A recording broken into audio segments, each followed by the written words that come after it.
Hola, bienvenidos a nuestro diálogo semanal con Helga Sepp-LaRouche, fundadora del Instituto Schiller e iniciadora de la Coalición Internacional por la Paz, que desde hace 3 años realiza una videoconferencia por Zoom todos los viernes para movilizar a favor de la paz en el mundo. Pueden enviar sus preguntas y comentarios a Helga por correo electrónico a questions@schillerinstitute.org o publicarlos en el chat de YouTube. Helga, el título de nuestro diálogo de hoy es Declarar la independencia de la geopolítica imperial, en referencia a la conmemoración este sábado del 250 aniversario de la ratificación de la Declaración de Independencia de Estados Unidos del Imperio Británico, y hablaremos de esto en el diálogo de hoy. Pero ahora que entramos a la fase más candente del verano, estamos avanzando a una fase cada vez más candente de una guerra mundial. Y esto incluye un esfuerzo intensificado para alimentar la fantasía de Zelensky en Ucrania con la creencia de que pueden derrotar a Rusia y el compromiso intermitente del gobierno de Trump de hacer cumplir los términos de un memorando de entendimiento para poner fin al conflicto entre Estados Unidos, Israel e Irán. Así que me gustaría comenzar pidiéndote tu perspectiva sobre cómo están las cosas hoy, tanto en la campaña bélica como en los esfuerzos para negociar una paz duradera. Bueno, desafortunadamente, creo que ambos frentes de guerra se están agravando dramáticamente o están en proceso de agravarse. Para empezar, con el Oriente Medio, bueno, creo que el hecho de que Rubio haya firmado el acuerdo entre el gobierno del Líbano, de Aún e Israel, con el respaldo de Estados Unidos, es una aprobación total de la política del Gran Israel. Y obviamente, dado que el Líbano es el punto número 1 en el memorando de entendimiento entre Estados Unidos e Irán, esto es totalmente incompatible. Eso significa que si Trump no interviene de manera drástica, y no veo ninguna señal de que lo vaya a hacer, entonces el memorando de entendimiento no vale nada, porque esto es básicamente la aprobación estadounidense de que Israel intente eliminar a Hezbollah en el Líbano. Y si el gobierno libanés está de acuerdo con eso, significa una guerra civil en el Líbano. Y creo que la respuesta de Hezbollah es que está totalmente decidido a luchar. No va a dejar las armas. No hay ningún indicio de ello en absoluto. ¿Por qué deberían hacerlo? Así que eso significa que toda la situación ha empeorado drásticamente. Se reanudaron los ataques entre Estados Unidos e Irán. Las conversaciones en Doha realmente no están llegando a ninguna parte. Así que creo que esta situación se ve realmente muy grave. Y la situación en Ucrania, no sé cuál de las dos es peor. Probablemente Ucrania esté incluso peor que eso, porque debido al respaldo masivo de Occidente a la producción militar dentro de Ucrania, por ejemplo, en la producción de drones, ha habido ataques significativos, ataques con drones contra el territorio de Rusia. Las refinerías han sido atacadas, Crimea, tanto en su interior como en el puente de Kerch, ha sido blanco de ataques. Como resultado de todo eso, ahora hay racionamiento de gasolina en Rusia, lo cual aún no es devastador, ni mucho menos, pero significa que hay racionamiento en algunas regiones, y eso solo significa que la guerra continua de Occidente contra Rusia, que entre otras cosas incluye ataques británicos contra petroleros rusos prácticamente en todas partes del mundo, en todos los océanos del mundo. Vi el discurso que dio el presidente Putin con motivo del Día del Partido Rusia Unida. Y no solo fue un discurso muy, muy serio, sino que dijo que Rusia está bajo un ataque sin precedentes por parte de las élites occidentales Y básicamente no hay forma de que se permita que la existencia de Rusia se vea amenazada. Así que hay muchos comentaristas y es muy difícil verificar todo eso, pero en esencia dicen que Rusia responderá a esto. Scott Ritter tal vez sea el más franco, ya que cree que Rusia le disparará en la cabeza al perro rabioso que es Europa. No lo sé. Yo estoy aquí en Europa y no es una idea muy agradable de pensar. Pero en cualquier caso, Rusia tomará medidas contra algunos de los países que están apoyando a Ucrania. Con esto, quiero decir que no es tan fácil porque obviamente ha habido una política constante por parte de algunos en Occidente para arruinar a Rusia, para librar una guerra interminable contra Rusia. No está del todo claro a dónde nos llevará esto, pero lo que sí está claro es que el presidente Putin es probablemente el más moderado y paciente de todos los presidentes posibles que podríamos tener. Todas las alternativas a Putin serían muy radicales, una respuesta mucho más contundente del tipo que representa Sergei Karaganov, quien dijo en una famosa declaración que es necesario que Rusia utilice un arma nuclear contra Europa porque no se están tomando en serio la disuasión. Si eso pasara, podríamos estar ante una escalada hacia la Tercera Guerra Mundial en un abrir y cerrar de ojos, porque la idea de que se pueda usar un arma nuclear táctica y luego detenerse, no comparto esa filosofía en absoluto. Así que bien podría suceder y hay indicios de que Rusia tomará medidas decisivas contra algunos de los países que se percibe que respaldan por completo al régimen de Kiev y sería algo autoinfligido. ¿Hasta dónde llegará eso? Es una incógnita.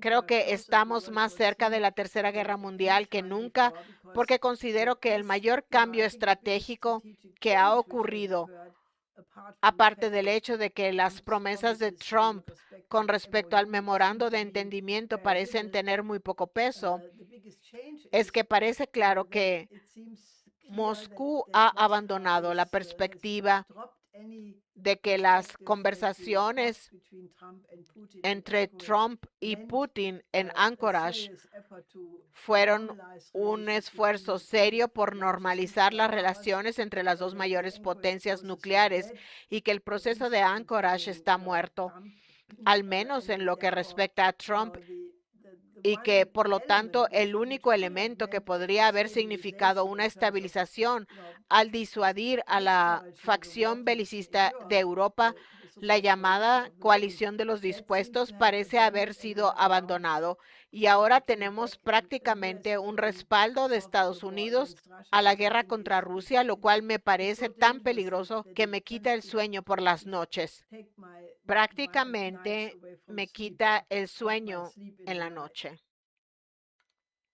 Sobre la guerra en Europa, el 25 de junio se publicó un artículo de opinión en el Financial Times escrito por el primer ministro de Canadá, Carney, y el primer ministro de Luxemburgo, Frieden, en el que pedían la creación de un nuevo banco en el sistema financiero transatlántico que se llamaría Banco de Defensa, Seguridad y Resiliencia. Y el único propósito del banco es financiar la militarización que, según ellos, es necesaria para prepararse para la guerra con Rusia. Tenemos una pregunta de Ulf Sandmark de Suecia. Dijo, no es la propuesta de Carney y Frieden, simplemente un nuevo intento de mostrar el poder financiero de Occidente, a pesar de carecer tanto de la capacidad de producción física como del apoyo de la juventud para librar realmente una guerra contra Rusia. Y no es el plan de Carney y Frieden simplemente otro último estertor de los guardianes del sistema para lanzar una montaña de papel contra quienes desafían su sistema. Sí, es decir, ya he dicho antes que esto es una copia exacta de la política de Hjalmar Schacht, que financió la maquinaria bélica de Hitler con los bonos MEFO, porque este supuesto nuevo banco de Carney, en esencia, se supone que recibirá $1 billón al año. Así que sería una gigantesca burbuja hiperinflacionaria. Y creo que toda esta situación es tan impredecible porque dado que las economías europeas se están derrumbando, la economía alemana se está derrumbando, el número de insolvencias está aumentando. Volkswagen eliminará 100,000 empleos y otros grandes fabricantes de autos en Alemania están eliminando cantidades similares y no creo que la inversión en la economía de guerra compense la pérdida de activos reales en la economía real. Y bien podría ser que nos estemos encaminando hacia un colapso total que desemboque en una depresión, especialmente si se considera que el bloqueo continuo del estrecho de Hormuz agrava la situación a un ritmo prácticamente exponencial, porque los efectos de la falta de energía que pasa por el estrecho de Hormuz solo se sienten varios meses después, así que el impacto total probablemente no se sentirá hasta agosto. Y estos diversos procesos, si hay varios procesos que se están agotando, no se puede predecir cuándo se alcanzará una especie de punto omega en el que todos ellos refuercen mutuamente su colapso. Así que creo que el efecto continuo de la guerra en Oriente Medio, el efecto continuo de la guerra en Ucrania, que entre otras cosas está despoblando a Ucrania y reduciéndola básicamente a una plataforma de lanzamiento de drones contra Rusia. Pero ¿qué pasa con la gente? Al parecer, el pueblo de Ucrania no es motivo de preocupación para quienes en Occidente presionan a los ucranianos para que mantengan ese papel. Así que creo que hay tantos aspectos incalculables en todo este asunto que todo esto podría terminar en una completa tragedia de la civilización en la que se produzca un colapso de Occidente, un colapso del sistema financiero, una profunda depresión y luego algunos escenarios de guerra descontrolada que podrían estallar en muchas partes del mundo. Así que nos enfrentamos a un colapso potencial de la civilización catalizada por 5, 6 o 7 puntos diferentes. Así que creo que la única respuesta a eso es que la gente tiene que despertar y decir basta, tal como lo dijo básicamente el Papa en uno de sus discursos. Basta, arrepiéntanse, regresen, den la vuelta. Y creo que ese es el grito de guerra que todos deberían tener ante esta idea descabellada de arruinar a Rusia, de eliminar a Rusia de la faz de la tierra. En última instancia, Rusia es una potencia nuclear, tiene una doctrina nuclear en la que se establece muy claramente que si Rusia es atacada por una potencia no nuclear, que sin embargo cuente con el respaldo de una potencia nuclear y la existencia de la Federación Rusa se ve amenazada, entonces el uso primero de armas nucleares es legítimo. Ahora bien, si la gente no sabe leer, tal vez sea su ruina, pero lamentablemente arrastran a todos con ellos. Algunas personas con las que he hablado dijeron que estas propuestas para crear un banco no son señales de fortaleza, sino de desesperación. Y por supuesto, tenemos la advertencia del presidente Trump de que no quiere que lo vean como el nuevo Herbert Hoover debido a los efectos del embargo petrolero o la escasez de petróleo. Estar escuchando a Helga Sepp-LaRouche del Instituto Schiller. Este es nuestro diálogo semanal. Recibí una pregunta de un reportero de Líbano, quien preguntó si puedes explicar cómo es que Estados Unidos puede exigir a Irán el cumplir de manera estricta el memorando de entendimiento al tiempo que apoya el falso tratado entre Israel y Líbano, el cual viola el propio memorando de entendimiento que contiene una disposición, como dijiste antes, de que Israel debe poner fin a su intervención en el Líbano y que esto probablemente desencadenará una nueva y sangrienta fase de la guerra civil en el Líbano. ¿Cómo puede ser esto un proceso de paz? Bueno, creo que el problema clave es que al presidente Trump al inicio de su segundo mandato como presidente, se le podía dar cierto mérito por querer ser el presidente de la paz, por querer poner fin a las guerras interminables y por no querer iniciar otras nuevas. Sí fue a Anchorage, sí tuvo conversaciones con Putin, así que en la etapa inicial se podía tener cierta esperanza de que hiciera realidad alguna de estas promesas. Desafortunadamente, creo que ha perdido casi todo su crédito. No veo cómo alguien podría confiar en él ahora, dado que secuestró al presidente Maduro. Básicamente ahora está tratando el petróleo venezolano como si fuera propiedad de Estados Unidos.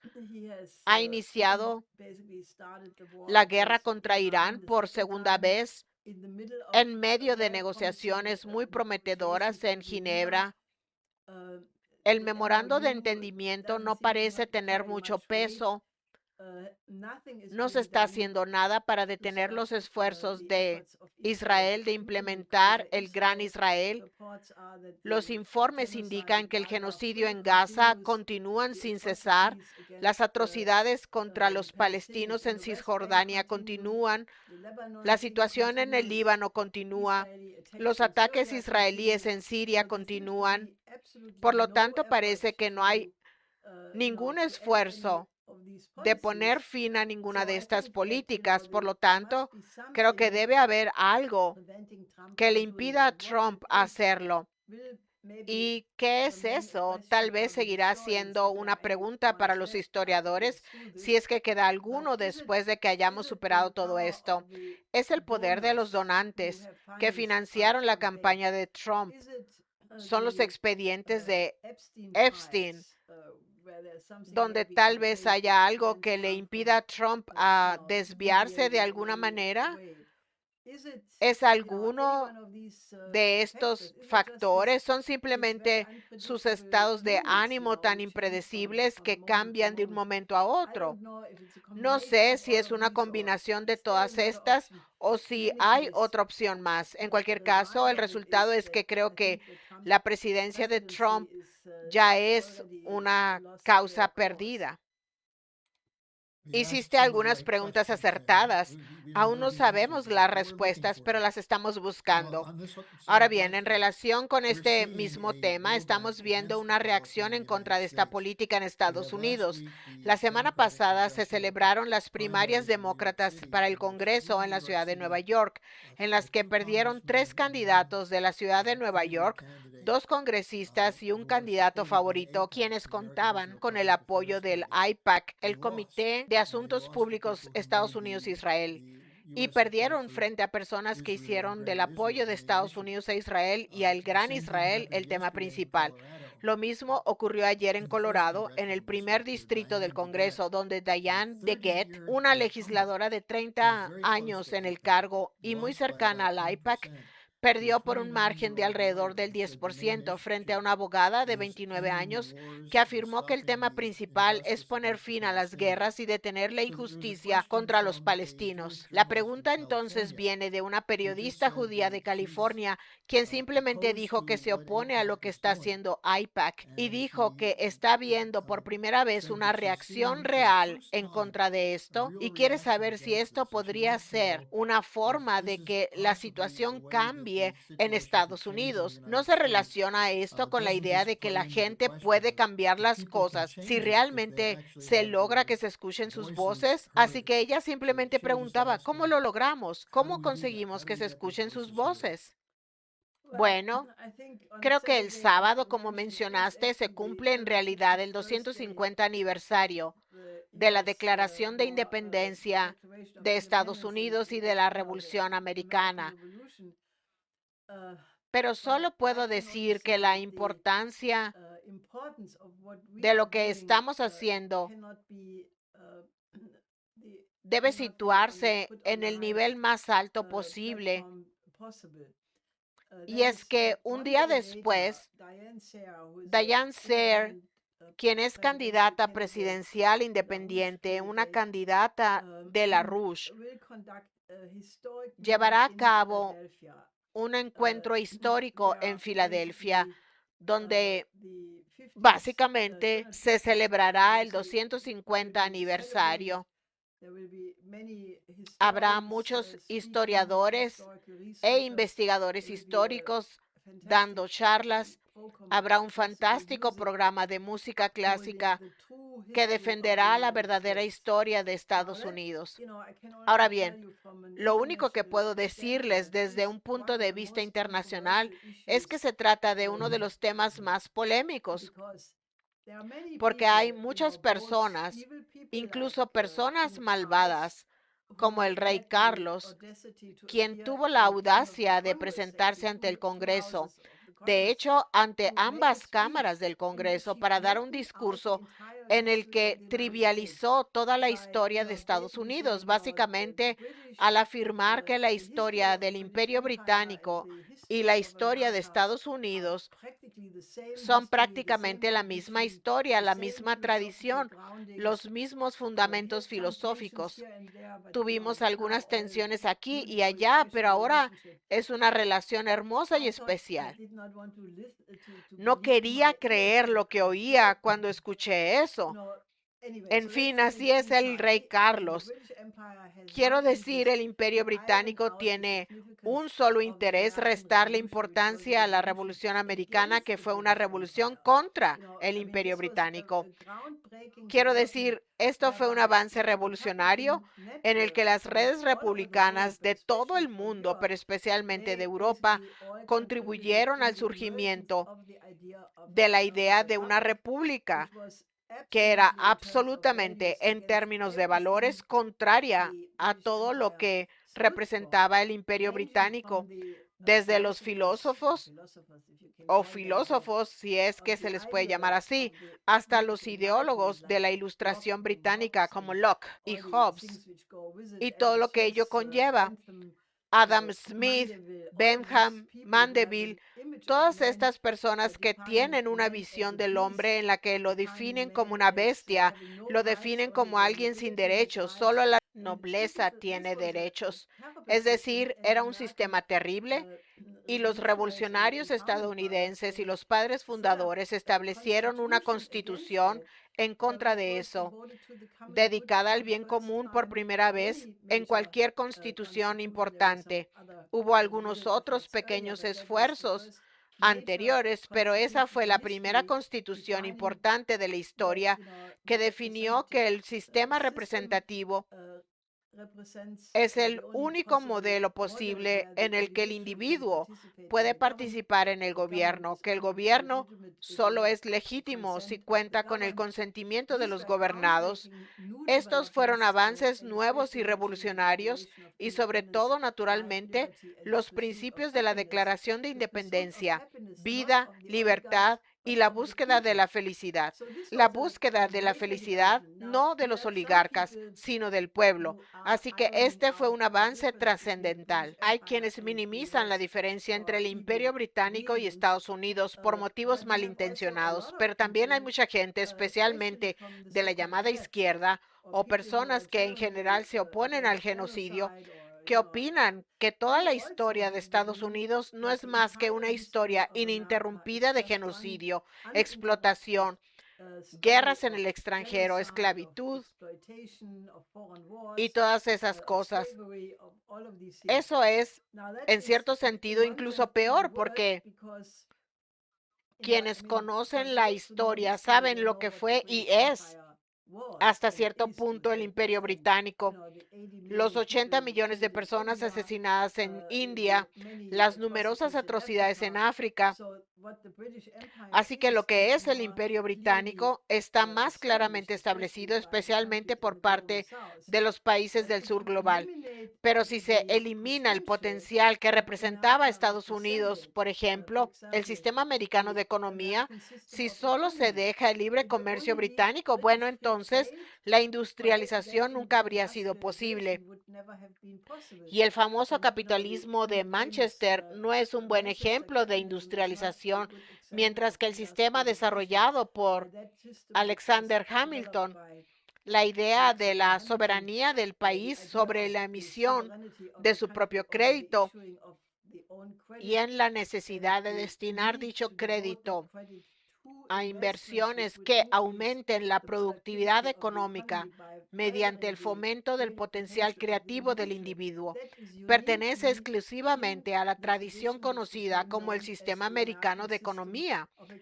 Esta tradición se remonta a Leibniz, que fue continuada por los cameralistas y retomada por Federico List, los Carey, padre e hijo, y el conde Vita en Rusia. Así que existe una tradición completamente diferente a la del sistema americano, que tiene una definición totalmente distinta de cuál es la fuente de la riqueza. El sistema británico sostiene que la fuente de la riqueza consiste en comprar barato y vender caro, y que se pueden obtener ganancias si se controla el sistema comercial. Y así es como hasta el día de hoy se mantiene el colonialismo, mientras que el sistema americano de economía, que por cierto fue adoptado por el conde Vita en Rusia, tiene muchos rastros en el actual modelo económico chino. Así que confundir ambos conceptos es realmente devastador, porque se confunde cuál es realmente la base de una economía que funciona. Así que creo que este evento del domingo en Filadelfia contribuirá en gran medida a aclarar ese tema, y además el último número de nuestra revista cultural en Estados Unidos, Leonora, tiene muchísimos artículos hermosos sobre la verdadera historia de Estados Unidos. Así que cualquiera a quien no le guste lo que estoy diciendo, y sé que hay mucha gente que no está de acuerdo con ello, por favor consigan un ejemplar de esta revista y luego debatamos sobre las fuentes, porque todas son fuentes absolutamente documentadas que desafortunadamente ya no son tan conocidas, ya que Estados Unidos ha sido tomado por la élite británica, quien, después de darse cuenta de que no podía derrotar militarmente a la colonia estadounidense, lo cual ocurrió en la Guerra Civil, decidió convencer a la élite estadounidense de adoptar el modelo del Imperio Británico y gobernar al mundo basándose en eso. El último ejemplo de ello fue el orden mundial unipolar que se estableció tras el fin de la Guerra Fría. Y como siempre, son los vencedores de la guerra quienes determinan la interpretación de la historia. Por eso la mayoría de la gente tiene un conocimiento muy limitado de lo que acabo de mencionar. Pero esto se puede demostrar, es un hecho. Basta con fijarse en el discurso de John Quincy Adams, pronunciado el 4 de julio de 1821, en el que no solo reafirmó la Declaración de Independencia al recitarla, sino que arremetió contra el Imperio Británico sin rodeos. Y es precisamente debido a la actual ignorancia histórica que la gente ha olvidado estas diferencias. Helga, te estás volviendo una especie de maga porque te anticipas a estas preguntas. Esta pregunta muestra que la gente está empezando a pensar de esta manera. Es de alguien del Reino Unido. Dijo, estamos a punto de tener a nuestro séptimo primer ministro en 10 años. El problema ha sido que desde los 80s, la política económica de todos los partidos en Gran Bretaña ha sido el thatcherismo, la privatización, desregulación, etcétera. Y cuando los candidatos laboristas hacen campaña, piden acabar con el thatcherismo, pero luego llegan al poder y lo adoptan. Así que escribe, ahora Burnham, el probable nuevo primer ministro, suena igual que Starmer cuando se postuló, diciendo que tenemos que ir más allá de Thatcher, pero nadie le cree y pregunta, ¿cuál es la alternativa al thatcherismo para el Reino Unido? Así que le mandaré tu respuesta a la pregunta anterior, porque creo que diste en el clavo, pero ¿tienes algo que decir al respecto sobre la situación en el Reino Unido? Por lo que puedo ver, el actual primer ministro es igual en todos los puntos cruciales: continuar la guerra eterna contra Rusia, respaldar a Israel. Así que creo que es un problema real, y el Partido Laborista desafortunadamente ha sido tomado por los blairistas, y personas como Corbyn han sido dejadas de lado. No sé si eso se pueda remediar dentro del Partido Laborista. Quizá habría que replantearse la idea de Gran Bretaña, quizás Gales y Escocia. Hay otra opción aparte de Gran Bretaña. Se podría tener una pequeña Bretaña más un par de lugares más, o se podría empezar a pensar si la monarquía es realmente la forma de gobierno adecuada para el siglo XXI. Quiero decir, todas estas son preguntas legítimas, pero como no soy súbdita británica, se los dejo a ustedes.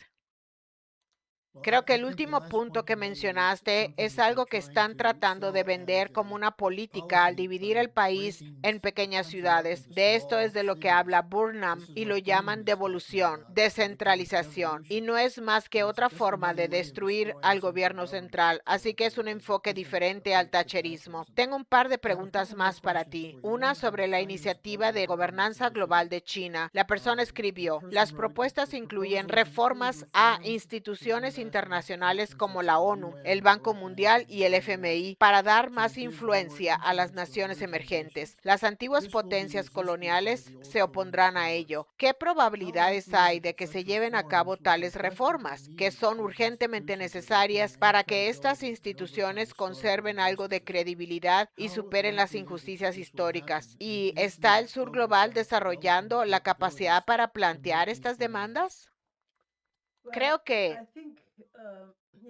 si bien también está claro que todos los países del BRICS y todos los países del sur global se encuentran bajo una enorme presión en este momento debido a estos ataques, creo que hay un nivel de sufrimiento que, una vez superado, podría llevar a una rebelión mundial. Y un lugar donde eso podría estallar es la próxima Asamblea General de la ONU. Creo que el gobierno chino planea presentar esta nueva propuesta de iniciativa de gobernanza global en el debate de la Asamblea General de la ONU. Y aunque en el pasado estos debates han sido altamente instrumentalizados, controlados y manipulados, creo que ha llegado el momento, porque el hecho de que África ni siquiera tenga un puesto en el Consejo de Seguridad de la ONU es simplemente insostenible. El continente del futuro es África. Para el año 2050 tendrán 2.500 millones de habitantes, y que no estén representados en estas instituciones es completamente inconcebible. Del mismo modo, algunos de los antiguos aspirantes a un puesto en el Consejo de Seguridad de la ONU, como Alemania, no tienen grandes posibilidades, lo cual quedó demostrado recientemente en el intento de conseguir siquiera un mandato de 2 años que fue rechazado en favor de Portugal y Austria. Y del mismo modo, no creo que Japón tenga la oportunidad de gozar de tal privilegio. Y todo eso tiene que ver con el hecho de que los países del sur global han sido testigos de la manifiesta actitud imperialista y neocolonial de dichas naciones. Por lo tanto, creo que hay muchas posibilidades de que la Asamblea General de la ONU de este año se convierta en un punto de inflexión, ya que considero que el gobierno chino sigue otorgando una enorme importancia a la ONU y a su reforma. Creo que tiene su razón de ser, pero se necesita una reforma con urgencia. Por eso creo que lo mejor que se puede hacer es ayudar a difundir el contenido de esta nueva declaración oficial y las 4 iniciativas globales de China, ya que de todos los gobiernos del mundo, creo que China es el que está con gran diferencia a la vanguardia en cuanto a presentar un concepto de gobernanza que realmente resolvería todos los problemas del planeta. Ya que hablamos de problemas en Alemania, permíteme señalar que Alemania quedó eliminada temprano del Mundial, y algunos dicen que es porque el entrenador les recuerda a Friedrich Merz. Tengo una última pregunta para ti. En realidad, es una pregunta de dos partes sobre la Declaración de Independencia. El Papa recibirá un premio, creo que es el viernes, y se espera que haga algunos comentarios sobre la Declaración de Independencia, como ya lo ha hecho. Y alguien escribió preguntando, en esta era de codicia y egoísmo, ¿resuena la voz del Papa por encima de los placeres superficiales que busca la gente? Creo que este Papa es realmente un regalo del cielo porque tal vez sea la providencia divina que sea el primer Papa estadounidense de la historia. En primer lugar, está muy fundamentado en los debates teológicos de la historia de la Iglesia. Es decir, en varias ocasiones en sus sermones y también en otros documentos escritos, se ha ubicado del lado de la tradición más hermosa y progresista de la Iglesia, despidiéndose claramente de los cruzados. Ha destacado a Nicolás de Cusa en su oposición a los cruzados. Claramente se pone del lado de los pobres y los oprimidos y le ha recordado a la gente que los cristianos deben estar del lado de los desfavorecidos y no ser la clase oligárquica que se sienta en la cima, exprimiéndoles hasta el último hueso a los más pobres. Así que creo que es sin duda una voz extremadamente poderosa. Creo que defiende la doctrina social de la Iglesia Católica con mucha fuerza, dándole una nueva vigencia. Así que estoy segura de que de hecho, creo que el Papa León XIV, aparte del presidente Xi Jinping, el presidente Lula, el presidente Putin y algunos otros líderes mundiales destacados, es la figura que ejerce con gran diferencia la mayor influencia política en el mundo.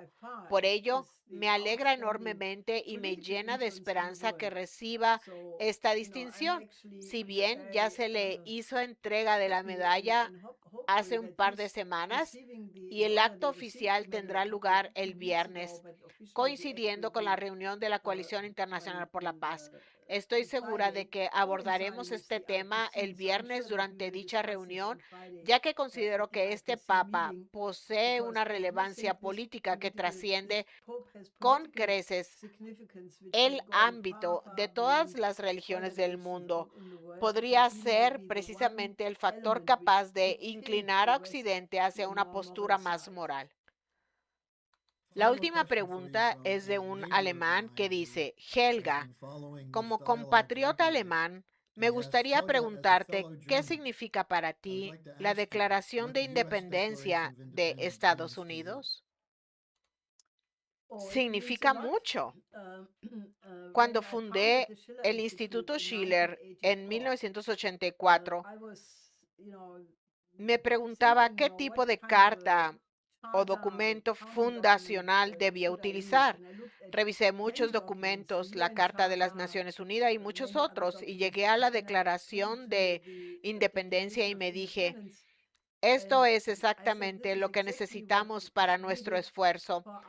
El propósito del Instituto Schiller era recuperar y redescubrir el arte de gobernar, aplicar ese arte al proceso político, establecer un nuevo orden económico mundial justo y enfatizar las más elevadas tradiciones de cada cultura. Así que me dije, bueno, es para el pueblo estadounidense.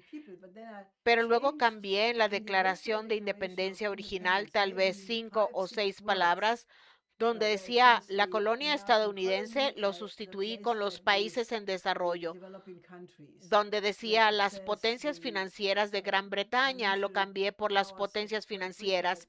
No recuerdo los detalles exactos en este momento, pero fueron solo unas 6 palabras con la siguiente intención. Quería asegurarme de recordar a los estadounidenses que los principios de la Declaración de Independencia de Estados Unidos no son solo para ellos, sino que constituyen un derecho fundamental de todas las personas del mundo, tal como afirmó enfáticamente John Quincy Adams.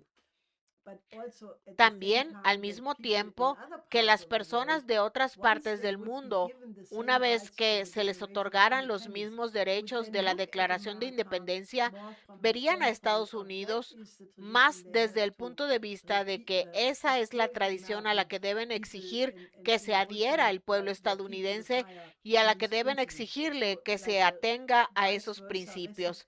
Así que, como un recurso pedagógico recíproco para recordar a la gente cuáles son los derechos humanos de todas las personas del planeta. Y naturalmente la Declaración de Independencia tiene un fuerte eco en el juramento del Rutli de Guillermo Tell y al Instituto Schiller. Por supuesto, nos gusta Schiller, de lo contrario no habríamos elegido su nombre. Así que el hermoso juramento del Rutli, si se compara al texto de la Declaración de Independencia con el juramento del Rutli, está redactado casi con el mismo lenguaje. Por eso significa mucho para mí. Gracias por eso. Creo que tu respuesta alegrará a la persona que hizo la pregunta.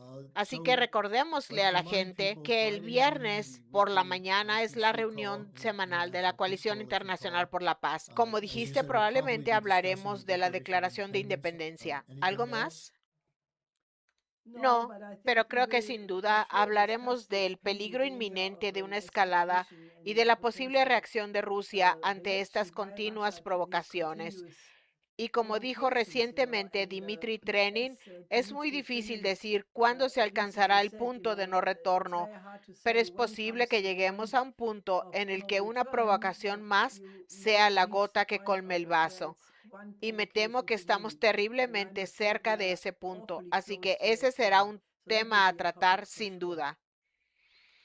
Gracias, Helga, por acompañarnos. Nos vemos el viernes. Nos vemos.